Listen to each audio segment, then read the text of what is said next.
Hello friends, உங்களுக்கு bicycle, இ-சைக்கிள் இல்ல இ-ஸ்கூட்டர் வாங்கணுமா? இல்ல இதுல ஏதாச்சும் சர்வீஸ் பண்ணணுமா? Contact choosemybicycle.com at 9092090924. Kamal sir வந்து என்னுடைய ரொம்ப நெருங்கிய நண்பர், எல்லாருக்கும் தெரியும். அவர் இந்த தேர்தலில் போட்டியிடல, அவர் கட்சி சார்பாக யாருமே போட்டியிடல. ஸோ அவருக்கு பதில் சொல்லணும்னு அவசியமே இல்லை. என்டிஏ கூட்டணி இன்னைக்கு தமிழகத்தில் ஒவ்வொரு இடத்துக்கு போகும்போது எல்லா இடத்துலையும் இந்திய கூட்டணி, தேசிய ஜனநாயக கூட்டணிக்கு மிகப்பெரிய வெற்றி காத்துட்ருக்கு. இது பார்த்தோம் திமுக காரங்களுக்கு ஒரு பயம் ஏற்படுத்தியிருக்கு. அந்த பயத்தில் தான் அவங்க எல்லாரும் உட்காந்துட்டு இருக்காங்க. போகிற இடம் எல்லாமே வந்து தேவையில்லாத விஷயங்கள் பேசிகிட்டு இருக்காங்க. திசை திருப்புறதுக்காக வேலையெல்லாம் செஞ்சிட்ருக்காங்க. இது எல்லாமே ஒரு தோல்வி பயத்தில் தான் நடந்துட்டுருக்கு. செந்தில் பாலாஜி கரூர் வந்து போட்டியிடாமல் கோயம்புத்தூர்ல ஃபர்ஸ்ட் டைம் போட்டியிடாரு. அதை பற்றி நீங்கள் என்ன சொல்லுங்கள்? எனக்கு திமுக செந்தில் பாலாஜி கரூரில் போட்டியிடாமல் கோயம்புத்தூர்ல வந்து போட்டியிடாரு. இன்னைக்கு தமிழகத்தில் திமுக காரங்க எந்த தொகுதிக்கு போனாலும், அனிதா ராதாகிருஷ்ணன் அவர்கள் இருக்கட்டும், செந்தில் பாலாஜி இருக்கட்டும், இன்னும் நிறைய எம்எல்ஏஸ் நம்ம பார்த்துட்டோம். போன இடத்துக்கு திரும்பி போகும்போது மக்கள் அவங்கள விரட்டுறாங்க. வராதீங்க சொல்லிட்டு மக்கள் விரட்டுறாங்க. அப்படி இருக்கும்போது எப்படி மறுபடியும் எந்த முகம் வச்சுட்டு மக்களுக்கு எதுவுமே செய்யலை, நீங்கள் எந்த முகம் வச்சுட்டு மறுபடியும் மக்கள்கிட்ட எங்களுக்கு வாக்களிங்கன்னா கேட்க போறீங்க? அந்த பயத்தில் தான் அவங்க அங்கேருந்து வெளியில் வராங்க. தொகுதியில் வந்து மக்களை வந்து பட்டி போட்டு அடைச்ச மாதிரி சொல்கிறாங்க. பட்டி போட்டு அடைச்சி வச்சிருக்கிற மாதிரி சொல்கிறாங்க. பட்டி போட்டு அடைச்சி வச்சிருக்கிற மாதிரி சொல்கிறாங்க. அதை பற்றி மக்களை யார் பட்டி போட்டு அடைச்சி வச்சிருக்காங்க? உங்கள் தொகுதியில் அதுதான் தொகுதியில். அப்புறம் அவர் தானே பதில் கொடுக்கணும். அவர் தொகுதியில் அவர் தானே பதில் சொல்கிறோம். 5 வருஷமாக நீங்கள் எம்எல்ஏ இருந்திருக்கீங்கல்ல, நீங்கள் பதில் சொல்லுங்கள். 10 ரூபாய் செந்தில் பாலாஜி ஊருக்கே தெரியும். அப்போ அதுக்கு அவர் தானே பதில் கொடுக்கணும். இப்போ வானதிக்கு வந்து உடம்பு சரியில்லை வந்து இப்போ மறுபடியும் வந்திருக்காங்க. அவங்களுக்காக பிரச்சாரம் பண்ணி வந்திருக்கீங்க. அதை பற்றி நீங்கள் சொல்லுங்கள். இல்லை, ரொம்ப சந்தோஷமாக இருக்குது. ஏன்னா இதுக்கு முன்னாடி வந்து சவுத்தில் வந்து வானதி மேம் நின்னாங்க. மக்களுக்கு எவ்வளோ நல்ல திட்டங்கள் கொண்டு வந்திருக்காங்க. அவங்க பாஜகவுடைய தேசிய மகிழா மோர்ச்சா பிரசிடெண்ட்டாகவும் இருக்காங்க. அந்த வகையில் பெண்களுக்கு குறிப்பாக எவ்வளோ நல்ல திட்டங்கள் செஞ்சு கொடுத்துருக்குறாங்க. அப்படி இருக்கும்போது ஏன் மறுபடியும் நார்த்தில் அவங்க பண்ணி கொடுக்கக்கூடாது? இது கேள்வி கேட்கலாம். நீங்கள் வந்து சவுத்தில் நின்னீங்க, இப்போ ஏன் நார்த்தில் வரீங்க? சவுத்தில் செஞ்சு முடிச்சுட்டாங்க. ஒரு பெண்ணாக, ஒரு எம்எல்ஏயாக எவ்வளோ விஷயங்கள் உங்களுக்கு சவுத்தில் பண்ணி கொடுத்துட்டாங்க. அங்கிருந்து இப்போ நார்த்துக்கு வராங்க. நார்த்துக்கு வந்து நார்த் கோயம்புத்தூர் வரும்போது மக்களுக்கு இன்னும் நல்லது செய்யணும். ஒரு தொகுதியில் மட்டும் நான் வந்து என்னை வந்து அடக்கக்கூடாது. என்னுடைய நல்ல திட்டங்கள் நான் மற்ற இடத்துக்கும் நான் கொடுக்கணும்னு சொல்லிட்டு அவங்க வந்திருக்காங்க. பெண்களுக்கு எதிரான குற்றத்தை இரும்பு கரங்கொண்டு தடுப்பேன்னு சொன்னாரு. முன்பு நள்ளிரவிலும் பெண்கள் சாலைகளில் தைரியமாக செல்லக்கூடிய நிலை இருந்தது. ஆனால் இன்று பெண்கள் பாதுகாப்பு என்பது பட்ட பகலிலேயே பறிக்கப்படுகிறது. இந்த நிலை மாறிட வாக்களியுங்கள் தாமரை சின்னத்திற்கு.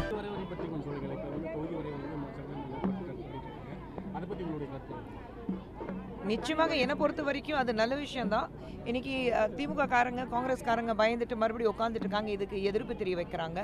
எல்லாமே வந்து ஒரு நம்ம நாட்டுடைய முன்னேற்றத்துக்காக. நாடு தான் முதல்ல இருக்கணும், அதுக்கப்புறம் தான் மீதி எல்லாமே. நேஷன் ஃபர்ஸ்ட், ரெஸ்ட் ஆல் நெக்ஸ்ட்னா பிரதமர் மோடி அவர்கள் சொல்லிட்டு இருக்கிறாரு. அந்த வகையில் இந்த டீலிமிட்டேஷன் பற்றி மட்டும்தான் திமுக போராடிட்டு இருக்கு.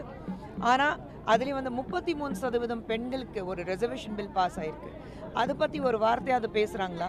காங்கிரஸ்காரங்க பேசிகிட்டு இருக்காங்களா? இல்லை மாண்புமிகு முதலமைச்சர் ஸ்டாலின் அவர்கள் பெண்களுக்கு வாழ்த்து சொல்லியிருக்காங்களா? 33% நீங்கள் வந்து இத்தனை வருடங்களாக காங்கிரஸோடைய சேர்ந்த கூட்டணியில் நீங்கள் இருக்கிறீங்க. எல்லா ஊழல் நடக்கும்போது நீங்கள் கூடவே இருந்திருக்கீங்க. நீங்கள் எவ்வளோ பணம் சம்பாதிச்சிருக்கீங்க, கோடி கணக்கில், லட்ச கோடி கணக்கில் நீங்கள் சம்பாதிச்சிருக்கீங்க. இதே நாங்கள் போய் சொல்கிறோன்னா, இதே வந்து அவங்களுடைய நீதி அமைச்சராக இருக்கும்போது பிடிஆர் அவர்களே சொல்லியிருக்கிறாரு. அந்த ஆடியோ எல்லாருக்கும் தெரியும். 30,000 கோடி என்ன எங்கே வைக்க போகிறாங்கன்னா அது ஒரு இடத்துல. அது தாண்டி காங்கிரஸ் கூட இருக்கும்போது எத்தனையோ 1000 கோடி நீங்கள் சம்பாதிச்சிருக்கீங்க. அப்போ ஊழல் நடக்கும்போது நீங்கள் கூட இருக்கீங்க, மக்களுக்கு நல்லது செய்ய மாட்டீங்க.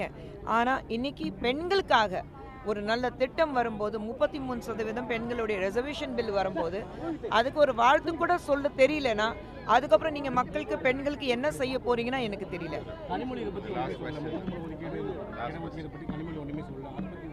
இல்லை, யாருமே சொல்லலையே. இன்ஃபேக்ட் இன்னைக்கு கனிமொழி அவர்கள் பார்லிமெண்ட்டில் பேசும்போது இது மையமாக வச்சுட்டு நீங்கள் வந்து ப்ரௌனி பாயிண்ட்ஸ் தேடுறீங்க. நீங்கள் எல்லாத்தையும் அரசியல் ஆக்குறீங்க. இப்போ இன்னைக்கு வந்து டீலிமிட்டேஷன் முதலமைச்சர் அவர்களுக்கு புரியலனா கூடவே வந்து வட இந்தியாவிலேருந்து வந்தவங்களுக்குனால தான் தமிழகத்தில் இவ்வளோ பிரச்சனைகள் இருக்குது முதலமைச்சர் சொல்லிக்கிறாரு. ஆனால் அவர் கூடவே இருக்கிற ஆலோசனையாளர்கள் இது எல்லாமே பார்க்கும்போது வட இந்தியாவிலேருந்து வந்து வந்த ஆஃபீஸர்ஸ் எல்லாமே வட இந்தியாவிலேருந்து வந்தவங்க தானே. அப்போ நீங்கள் அவங்களுடைய ஆலோசனை பண்ணிவிட்டு டீலிமிட்டேஷனுக்கு அர்த்தம் என்ன, மேக்ஸிமம் பெனிஃபிட் தமிழகத்துக்கு நடக்க போகுது. எல்லாமே தோல்வி பயம்.